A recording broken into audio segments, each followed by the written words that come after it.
On retrouve Emmanuel Saint-Martin, notre envoyé spécial à Wilmington, dans le Delaware. On est plutôt confiant côté démocrate?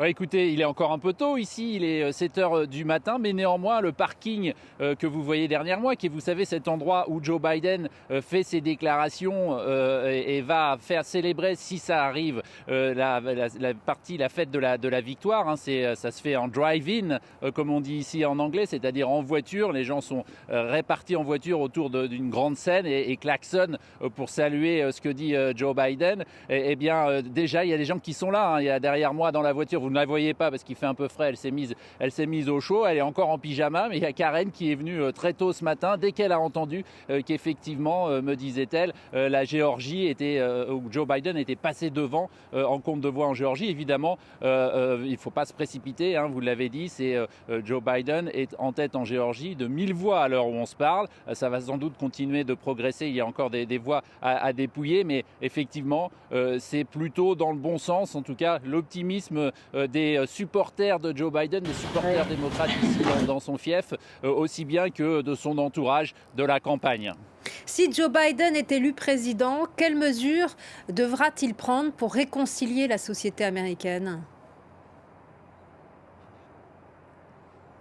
Bah, c'est déjà ce à quoi il travaille, hein, et il le fait pour l'instant de manière symbolique, en se positionnant, en prenant des positions, une attitude assez présidentielle, très sereine déjà, très calme. Il a appelé au calme, on l'a entendu tout à l'heure, et surtout, il va faire en sorte de dire qu'il s'adresse à tout le monde, qu'il s'adresse pas seulement aux républicains, pas seulement aux démocrates par exemple, mais effectivement à l'ensemble des Américains, manière de rester aussi un contraste avec son adversaire Donald Trump, mais surtout, il montre qu'il est déjà au travail, puisqu'hier, il a été briefé sur des questions sur le coronavirus, sur la Covid-19 et sur l'économie. Et donc, il va continuer comme ça à montrer qu'il est prêt à travailler et à travailler pour le bien de tous. Et puis surtout, il va aussi mettre en avant le fait que certes, c'est une élection très serrée dans les États qui vont faire la différence à cause de ce système des grands électeurs, mais que sur le total des voix exprimées par l'ensemble des citoyens américains, il a plus de 4 millions de voix d'avance. Donc c'est pas si serré que ça au niveau national,